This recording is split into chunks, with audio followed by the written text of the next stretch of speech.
કરમચંદ મેઘાણીની કર્મભૂમિ બોટાદમાં આવેલ શ્રી એમડી શાહ વિદ્યાલયના ધોરણ 10 માં અભ્યાસ કરતી હું સોલંકી દ્રષ્ટિ ઉપસ્થિત માનવંતા મહેમાનો, લમણી પરિવારના સભ્યો તથા મારા વહાલા વિદ્યાર્થી ભાઈઓ તથા બહેનોનું અભિવાદન કરું છું.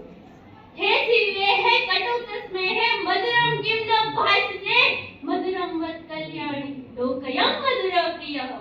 અર્થાત હે જીવ, હે કટવા વચન બોલનારી જીવ, તું મધુર શા માટે નથી બોલતી? મધુર વાણી કલ્યાણકારી છે, લોકો મધુર વાણીને જ પસંદ કરે છે. એક સારી વ્યક્તિ ત્યારે જ બની શકાય જ્યારે માણસ પોતાના વાણી અને વર્તન પર સંયમ રાખતા શીખે. આપણા જીવનમાં એક ખૂબ જ અગત્યનું પાસું છે. સરદાર વલ્લભભાઈ પટેલ લોખંડી પુરુષ કે જેને પોતાની તટસ્થ નીતિ થકી આપણા દેશનું બંધારણ એક કર્યું છે, અને મહાત્મા ગાંધી કે જેમણે પોતાની સત્ય અને અહિંસા પર ચાલવાની નીતિ થકી આપણા દેશને આઝાદ કરાવ્યો છે. ક્યારેક આપણા દ્વારા બોલાયેલા શબ્દમાં એક શબ્દ એવો હોય કે જે આપણું જીવનના પણ છે.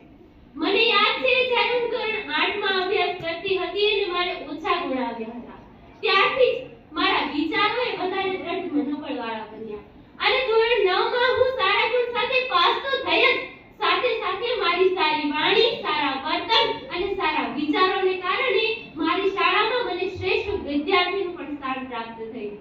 આમ મારા જીવનમાં સારી વાણીના શબ્દો અને વિચારો એ ખૂબ જ અમૂલ્ય સ્થાન ધરાવે છે. કવિ દલપત રામના શબ્દમાં વિચાર વિશે કહું તો કરતા કરોળિયો ઝાડ કે કરતા કરોળિયો ઝાડ ભોય પડી પછડાય, વણ તૂટેલે તાંગળે ઉપર ચડવા જાય. એ જ રીતે જો માણસ રાખી મનમાં ખંત, આળસ તજી મહેનત કરે તો પામે લાભ. આપણું વર્તન એ આપોઆપ સારું થશે. માટે આપણા વર્તનમાં પરિવર્તન એ આપણા સારા વિચારો અને વાણી પર જ આધાર રાખે છે. અને સારા વિચાર માટે તો મારા આદર્શ સ્વામી વિવેકાનંદ એ તો એકલા આખા વિશ્વને સારા વર્તન અને સારી વાણી વિશે શીખવી શકે છે, કે જેમણે પોતાના ભારત દેશનું નામ વિશ્વમાં ગુંજતું કર્યું છે. કે આમ જેમના સન્માન થકી હું આજે આગળ વધી છું, કે જેમની પ્રેરણા થકી હું આજે તમારી સમક્ષ ઊભી છું. શણગાર તો શરીરને હોય, બાકી સુંદર તો પ્રભુની કૃપા હોય તો જ થવાય. કારણ કે સૌંદર્યનું આયુષ્ય તરુણાવસ્થા સુધી અને સારા વિચાર અને સારી વાણીનું આયુષ્ય આજીવન સાથે રહે છે. બ્રેક વગરની ગાડી કરતા વિવેક વગરની વાણી એ વધારે જોખમી હોય છે. અને આપણું વર્તન એ આપણું જીવન બદલી શકે છે. જો આપણું વર્તન સારું હશે ને તો આપણે હારી ગયેલી બાજી પણ જીતી શકાશે, અને જો આપણું વર્તન ખરાબ હશે ને તો જીતી ગયેલી બાજી પણ હારી જવાશે. આમ આપણા જીવનમાં વર્તન, વાણી અને વિચાર એ સારા હોવા એ ખૂબ જ અગત્યનું છે.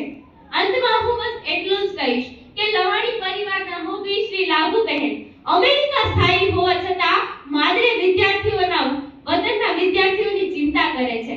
તેમને જાહેર મંચ પર બોલતા કરવાનો અને સાંભળવાનો એમનો વિચાર મારા જીવનમાં પણ ઘણું બધું શીખવીને જાય છે, કે જેમના થકી જ હું આજે તમારી સમક્ષ ઊભી છું અને બોલી રહી છું.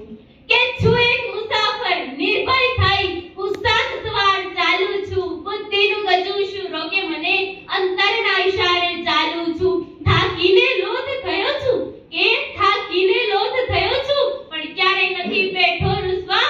આ ગર્વ નથી, ગૌરવ છે, હું મારા વિચારે ચાલું છું. અસ્તુ.